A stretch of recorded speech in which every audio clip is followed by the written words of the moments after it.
భూంపల్లిలో యాదవ రాజ్యాధికార పార్టీ ఆవిర్భావ సభను ఏర్పాటు చేశారు. ఈ సభలో బెల్లి చంద్రశేఖర్ యాదవ్ పాల్గొన్నారు. సిద్దిపేట జిల్లా దుబ్బాక నియోజకవర్గంలో భూంపల్లిలో యాదవ రాజ్యాధికార పార్టీ ఆవిర్భావ సభ ఏర్పాటు చేయడం జరిగింది. ఈ సభకు వ్యవస్థాపక అధ్యక్షులు బెల్లి చంద్రశేఖర్ యాదవ్, బెల్లి మధుకర్ యాదవ్ అధ్యక్షత వహించారు.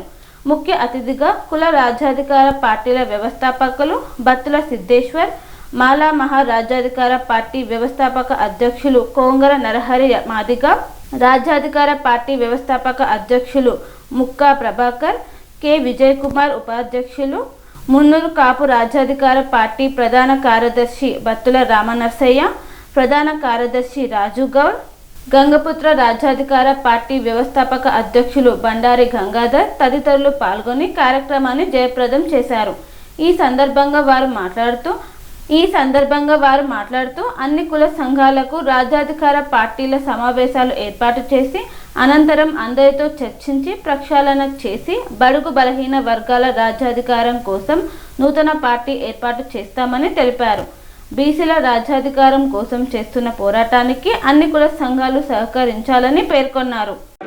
ప్రతి ఊర్లో కుల సంఘాలు ఇప్పుడు గుర్తున్నాయి. ఆ రోజు వేదిక ఉంది కాబట్టి ఈరోజు ఈ పార్టీలుగా మనం మారుతాం. ప్రతి ఒక్కరికి చాలామంది నేను చెప్తున్నా, అన్న మీరు చాలా కష్టపడే కుటుంబము, చాలా ఇబ్బంది పడే కుటుంబం అంటే ఒకటే చెప్తున్నా, అందరికి వచ్చిన కష్టాలు మాకు వచ్చినాయి, ఆ కష్టాలే మాకు అనుభవాలు అనుకున్నాం, ఇంత గొప్పగా బతుకున్నాం సంతోషం. కానీ చాలామంది అమరవీరులని నిర్దాక్షిణంగా చంపేసిన రోజులు ఉన్నాయి. అసలు ఎవరిలో కూడా చనిపోయిన కూడా చాలామంది ఉన్నారు. అలాంటి కుటుంబాలకు ఇంకా మనం అండగా నిలవాల్సిన పరిస్థితి ఉంటుంది. కాబట్టి ఎవరు కలిసిన ఒకటే మన యొక్క ఒకటి రాజకీయం, రెండు వ్యాపారం. ఈ రెండును ఎప్పుడైతే బ్యాలెన్స్ చేస్తామో అప్పుడే రాజ్యాధికారం వస్తుంది. వ్యాపారం మన చేతులు లేకుండా రాజ్యాధికారం రాదు. ఫుల్ టైం పొలిటీషియన్కి హోదాలు ఎవడు బట్టలు కుట్టియాలి. మా మందకృష్ణకైతే కులపోలు కొంతమంది పోగేసుకొని 10 జిల్లాలు కుట్టించింది. వాళ్ళు మీటింగ్ పెట్టుకుంటే మందకృష్ణకు వాళ్ళే పెట్రోల్ పోసి డీజిల్ పోసి పిలిపించుకుంటారు. మరి సిద్ధేశ్వరంలో లేకపోతే మా రాజంలో లేకపోతే మా గంగరాజు కుమారంలో ఎవరు విలువాలి కదా. కాబట్టి మన పిల్లలు ఇద్దరు కొడుకు పిల్లలు అనుకోండి, ఒకరిని వ్యాపారం వైపు రాజకీయ వైపు తీసుకుపోవాలి. అదైతే రాజ్యాంగం వస్తుంది. అంటే ప్రాక్టికల్గా చెప్తున్నాను. అంటే ఇది చాలా హార్డ్ ఉండొచ్చు. నేను మాట్లాడే కృష్ణ కొడుకు వ్యాపారం చేయమని అనుకోవద్దు. వ్యాపారం లేకపోతే రాజ్యం రాదు, రాజ్యం అసలు రాదు. ఎందుకంటే 20 ఏళ్ల ప్రణాళికలో రేవంత్ రెడ్డి ముఖ్యమంత్రి అంటే కూడా వ్యాపారం అండదంతో ముఖ్యమంత్రి అయిన ఉట్టినే కావాలి.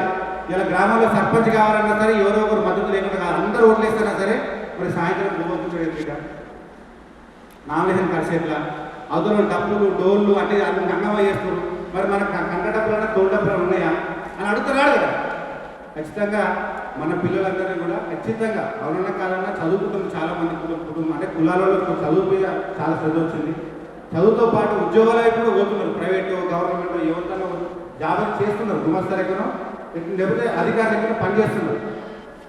కానీ వ్యాపారం వైపు ఎవరు రావట్లేదు. పుడుతుందా రాజశేఖర రెడ్డి తెచ్చిపోతే ఎట్లా ఏమైంది, ఎన్టీ రామారావు తెచ్చిపోతే ఏమైంది కదా. కాబట్టి మనందరం ఆశిస్తూ అట్లే సిద్ధేశ్వరంతో కలగన్నటువంటి రాజ్యాధికారం మనందరికీ అందాలంటే చాలా తక్కువ సమయం ఉంది. కొట్లాడే సమయం చాలా తక్కువ సమయం ఉంది. ఎందుకంటే 20 ఏళ్ళ కింద వీళ్ళకి ఇవన్నీ వసతులు లేవు. కానీ మనకు అన్ని వసతులు ఉన్నాయి. ఇప్పుడు యువతని మనం కన్విన్స్ చేసి కాదు, ఇప్పటిదాకా రాజకీయాలని కన్ఫ్యూజ్ చేసి జెండా మోపించాం. ఆ జెండా అర్థం తెలిసేటప్పుడు మన భుజాలు కాయగడితే గడ్డము నెత్తితెల్లగైపోతుంది. ఈ టైంలో అప్పుడు డబ్బులు లేవుందో నీకు పదవి కావాలంటే డబ్బులు లేదు కానీ వ్యక్తించి 20 ఏళ్ళు అదే తరహాలో బహుజనులందరూ మోసపోయింది. ఆస్తులు కూడా పెట్టుకోలేదు, పదవులు తగ్గించుకోకుండా ఎక్కడున్నో గాలిలో ఉన్నారు. నిజమైన తెలంగాణ ఉద్యమకాలు ఏంటంటే పంక్చర్ అయిన సైకిల్, ఆరోగ్యం బాగాలేకనో, వాళ్ళ పిల్లల దగ్గర చాలా సంరక్షణలో తింటే కుక్కడు పెడితే తింటే తిని లేకపోతే లేదన్నట్టు చాలా మానసిక క్షోభకు గురైతే నిజమైన తెలంగాణ ఉద్యమకాలు ఉన్నారు. చాలామంది ప్రజల దయను ప్రజల ఆశీర్వాదము కొంతమంది కుటుంబాలకు మాత్రమే గుర్తింపు వచ్చింది. తెలంగాణ ఉద్యమకాలకు అందరికీ రాలేదు. వాస్తవమే. నేను కూడా అంటున్నా, ప్రజల దయ వల్లనే నిజంగా ఈరోజు బెల్లి కృష్ణ కుటుంబానికి బెల్లంత కుటుంబానికి కూడా గుర్తింపు వచ్చినట్టు. మా అక్కలాగా చాలా మంది చచ్చిపోయారు అడవులలో, చెట్లలో, గుట్టలలో. అసలు శవం కూడా అడవినే కాదు తలగబెట్టి టైర్లో కిరోసిన్ పోసి తలగబెట్టిన రోజులు ఉన్నాయి. వాళ్ళ కుటుంబానికి ఈ రోజు కూడా ఇంకా కనుమరుగైన చీకటిని అంధకారంలో ఉన్నాయి. అంతో కొంత మనం రోడ్డు మీకు నిలబడ్డాం. మనలాంటి వాళ్ళపై చైతన్యమై రాజ్యాధికారం వైపు అంటే రాజకీయ అధికారం వైపు అడుగులేసి తప్పితే వాళ్ళ దగ్గరికి మనం చేరుకోలేము, వాళ్ళని మనం కూడా తీసుకోలేము. కాబట్టి మనమైనా మన పిల్లలకైనా సరే కుమారన్న చెప్పినట్టు మిగతా పిల్లలందరూ చెప్పినట్టు ఆస్తి రాజకీయ అధికారం రాజ్యాధికారం.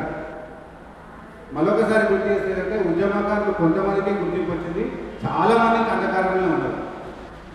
మారదు వీరన్న కుటుంబానికి రాష్ట్రమంతా గుర్తుపడుతుంది, బెల్లియోతకు కుటుంబానికి కూడా రాష్ట్రమంతా గుర్తుపడుతుంది. సరే మాకు ఏ పదవులు అవసరం లేదు, మా ఒక్కరికి వస్తే మా జాతి మొత్తం బాగుపడతారు కాదు, లేకపోతే తెలంగాణ ఉద్యమకారం అందరూ లబ్ధి చేసుకుంటున్నందుకు కాదు. చాలా మంది అంటారు బెల్లియోత కుటుంబానికి ఏదో ఎమ్మెల్సీ చేయాలి, కార్పొరేషన్ చేయాలి, ఏం చేస్తుంది ఎదురుపెట్టుకున్నాం. ఆ జాతి సీక్రెట్ ఉంటే నా ఒక్కరికో లేకపోతే మా నాయనకో మా లేకపోతే లబ్ధక కుటుంబానికో మా కుటుంబానికో ఇస్తే కాదు కదా. అందరూ ఒకటే అయినప్పుడు కూడా ఒకరికి పదవిస్తే ఏం కాదు. గ్రామ స్థాయి నుంచి వార్డు మెంబర్ డబ్బు లేకుండా గెలిచినట్టు కావాలి. Sarpanch, MPTC, MPP, ZPTC, ZP chairman అక్కడ నుండి స్టార్ట్ చేస్తే ఈరోజు ముఖ్యమంత్రి పీఠం వరకు అగ్రకులాలు చాలా ప్లాన్గా ప్రణాళికబద్ధంగా వస్తున్నారు. వాళ్ళు మనకు ఆ ప్రణాళిక లేదు, ఉందనేది నేను అనుకుంటలేదు. ఇంకా ఇప్పటి నుండి అయినా సరే మనందరికీ ప్రణాళిక ఉండాలి. సరే మన తరంలో రాజ్యాధికారం మన చేతికపోయినా మన తర్వాత తరం వాళ్ళకైనా సరే అదేటట్టు మనం ప్రయత్నం చేయాలి. ఒక వేదిక ఏర్పాటు చేసిన కాబట్టి కూర్చోగలిగాం. ఈరోజు 2000 కింద కుల సంఘాలు పుట్టాయి కాబట్టి ఈరోజు పార్టీలుగా ఈ రాజ్యంలో మనకు ఓటు ఉంది, జనాభా ఉంది. మనం ఈ నేల మీద మనిషి మనుగడ జీవన విధానానికి మనకు ఉత్పత్తి కులాలు, మన బీసీలం అంటే ఉత్పత్తి కులాలు. ఇవాళ రైతు దున్నే నాగలు కాంచి, మున్నూరు కాపు కాంచి కింది వరకు అన్ని కులాలు సబ్బండ వర్గాలకు రాజ్యాధికారమే ఆత్మగౌరవ నినాదం అంటూ బత్తుల సిద్ధేశ్వర పటేల్ అన్న నేను ఆమె నిరాదీక్ష చేయడం జరిగినది, సైకిల్ యాత్ర చేయడం జరిగినది, పాదయాత్ర చేయడం జరిగినది. ఇప్పుడు కుల రాజకీయ పార్టీలను కూడా 8-9 పార్టీలను ఏర్పాటు చేయడం జరిగింది. దాంట్లో భాగంగా ఇలా యాదవులు అంటే మనం అందరం మొక్కుతున్న దేవుడు శ్రీకృష్ణుడి వంశం అంట. శ్రీకృష్ణుడు మరి ఒకప్పుడు రాజు, మరి ఆ రాజు వారసులంగా యాదవులుగా మనం ఇవాళ ఈ తెలంగాణలో కానీ దేశంలో కానీ దేశం ద్వారా చూసుకుంటే యాదవులు బాగానే ఉన్నారు. వేద రాష్ట్రాలలో ముఖ్యమంత్రులు ఉన్నారు, కానీ తెలంగాణలో యాదవులు అసెంబ్లీలో ఎందరు ఉన్నారో మరి మనం ఒకసారి ఆలోచన చేసుకుని మన రాజకీయ పార్టీని కుల సంఘాల పార్టీని కాకుండా యాదవ రాజకీయ పార్టీని యాదవ బిడ్డగా ప్రతి ఇంటికి గడప గడపకు మనం చేరుకోవాల్సినప్పుడు మన రాజ్యాధికారం, మన ఆత్మగౌరవం, మనం చేస్తున్న పోరాటం ఫలాలు మన చేతిలోకి వస్తే రేపటి మన పిల్లలకు అందరూ ఆస్తులు కూడా పెట్టుకుంటారు. ఆ ఆస్తి అంటే నా భాషలో చెప్పాలంటే, నా పోరాటంలో చెప్పాలంటే అధికారమే. ఆ అధికారాన్ని రేపు మన పిల్లలకి, మన తరానికి అంటే రేపటి మన భవిష్యత్తులో మన పిల్లలకు ఆస్తి అనే కాకుండా అధికారం అనే ఆస్తులు ఇవ్వాలి. దానికోసమే ఇవాళ మన కళ్ళ ముందు ఒక తెలంగాణ ఉద్యమం జరిగింది. ఒకటే సింపుల్గా తెలంగాణ ఉద్యమం ఎలా వచ్చింది? కరపత్రం పట్టుకొని ఊరికి 2-3 స్టార్టింగ్లో నాకు తెలిసి ఇప్పటికీ ఆ 3-4 అట్లనే ఉంటారు. వాళ్ళు ఇంటింటికి పోయి మన తెలంగాణ, మన నీళ్లు పోతున్నాయి, మన ఉద్యోగాలు పోతున్నాయి, మన ఓటు మనం వేసుకోవాలని సింపుల్గా ఒక నినాదం ఎత్తుకొని ఆ నినాదం పోరాట ఫలితాలు, ప్రాణ త్యాగాలు, ఉద్యమాలు అనేక రకాలుగా తెలంగాణ కోసం కొట్లాడి తెలంగాణ వచ్చింది. వాళ్ళు వేరే పార్టీకి వేయరు, మనం అదే పద్ధతిలో మనం ఓటు వేసుకోవాలి, మనమే మన వాళ్ళని గెలిపించుకోవాలి. ఇవాళ డబ్బులకు అమ్ముడు పోసిన పరిస్థితులు ఓటు 10,000 నుంచి 1,00,000 రూపాయల ఓటు అమ్మకాలు జరుగుతుంది. కనుక డబ్బులు తీసుకున్నా మన ఓటు వాడు చేసినప్పుడు అమ్మినట్టు అవుతుంది. కనుక మన వాళ్ళని మన ఓట్లు వేసుకోవాలనే చైతన్యం, కుల పిచ్చి అనుకోవాలి. మా ఓటు మా వేసుకుంటాం, మమ్మల్ని గెలిపించుకుంటాం. అసెంబ్లీలో, పార్లమెంట్లో మా వాళ్ళు ఉన్నప్పుడే మా అన్నగారిన కులాలందరికీ కూడా సంక్షేమం అనేది అందుతుంది తప్ప వేరే రకంగా మాకు అందే పరిస్థితి లేదు. మేము ఎన్ని పోరాటాలు చేసినా అణచివేత చేయడం, మీరు చేయాల్సిన చేయడం. మేము 42% కోసం పాదయాత్ర చేసినాం, సైకిల్ యాత్ర చేసినాం, వాహన దీక్ష చేసినాం.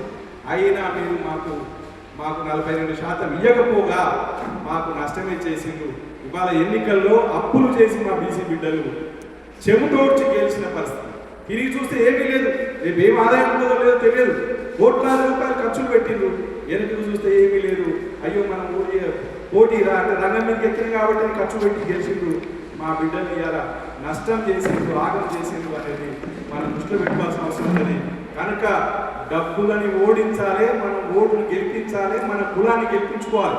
కులంలో పుట్టినాం, కుల బిడ్డనే చేసుకుంటున్నాం, కులపోనికే బిడ్డనిస్తున్నాం. కులం కోసమే పోరాటం చేస్తాం, కుల వాటా కోసమే పోరాటం చేస్తాం, కులానికే ఓటేసుకుంటాం అనే చైతన్యాన్ని మన కులంలో రగిలించినంత కాలం మనం పదే పదే ఓడిపోతాం తప్ప మనం గెలుపు లేదు. కాబట్టి ఇవాళ యాదవ రాజ్యాధికార పార్టీ ఇవాళ ఒక చరిత్ర సృష్టించబోతున్నది. ఇవాళ ఈ యాదవ రాజ్యాధికార పార్టీ ఆవిర్భావాన్ని యాదవ బిడ్డలందరూ కూడా యాదవులందరూ కూడా దీన్ని ఆదరించి పార్టీని బలపరచుకోవాలని మీ అందరికీ ఉద్యమాభివృద్ధి చేస్తూ ఇస్తున్నాను సార్.